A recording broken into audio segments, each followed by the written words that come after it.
ए भैया बात तो समय के बा जवना समय लक्ष्मण जी के शक्ति बाण लागल बा, राम जी के आंख से झरझरे आंसू गिरता। राम जी पवन सुत हनुमान के इंतजार करतनी, का कहतनी ए भैया।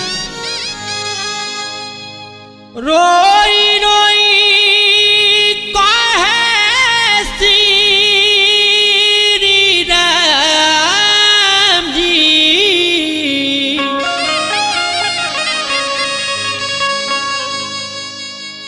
अखिया से गिरे होलो,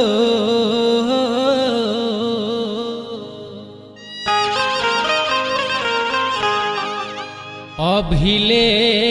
नयले पवन सुत,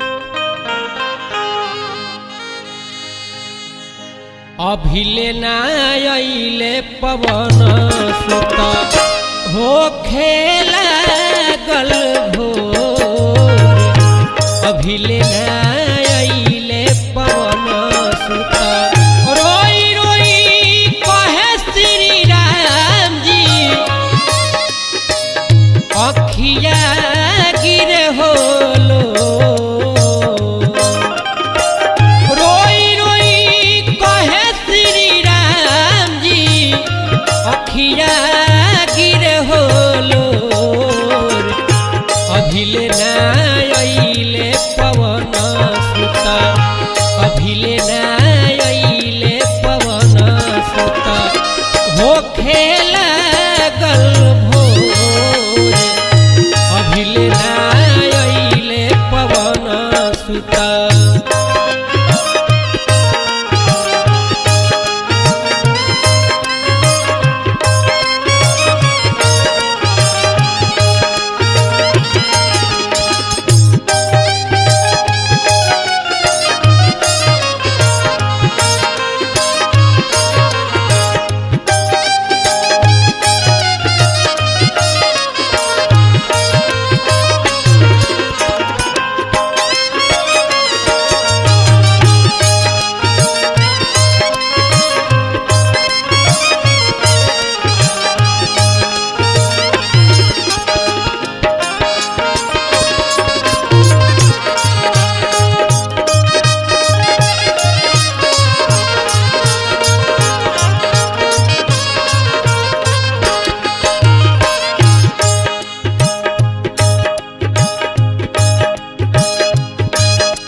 के लगे दूगो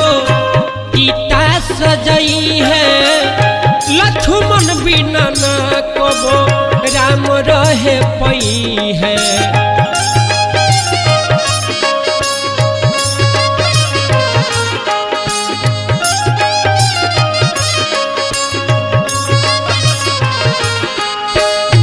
एक लगे दूगो गीता सजई है, लक्ष्मण बिना न कबो राम रहे पई है। उगते हर सूरज के भैया, उगते सूरज के भैया, सुती है सुगनवा मोर, उगते सूरज के भैया, सुती है सुगनवा मोर, अभिले नयले पवन सुत, अभिले नयले पवन सुत, हो खेला गल भोर, अभिले नयले पवन सुत।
नेहिया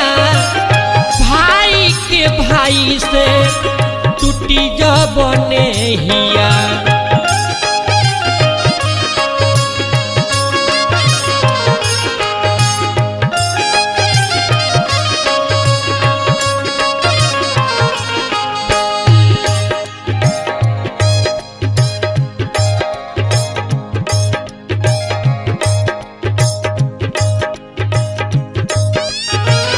रोई रोई हम यापन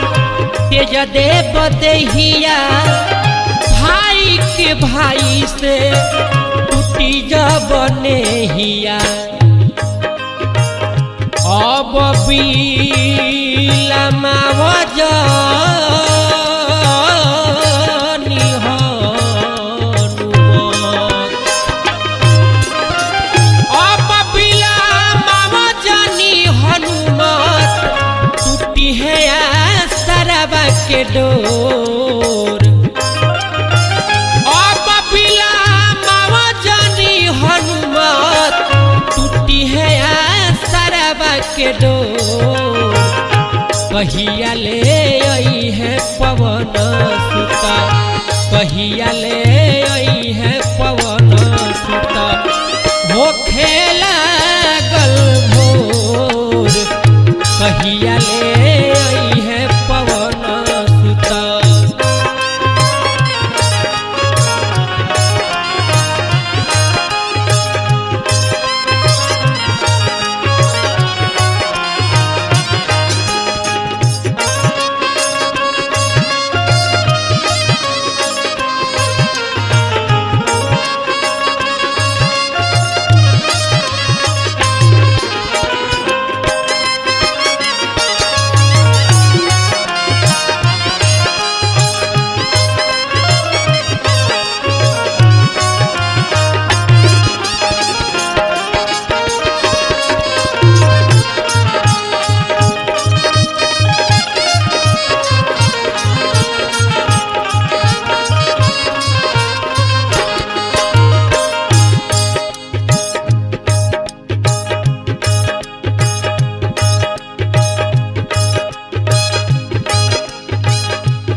जाने कौन हमसे भैले खसूर हो भाई से भाई एगो होत बारे दूर हो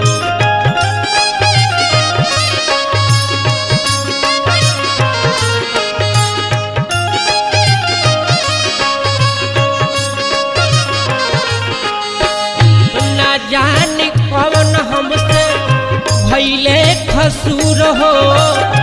भाई से भाई एगो होत बारे दूर हो लिखल कमला बाबा नीर गुनवा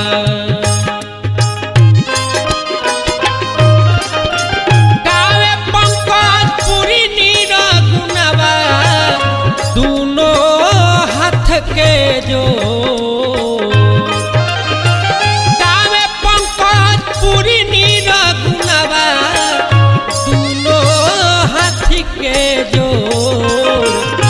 अभिले ना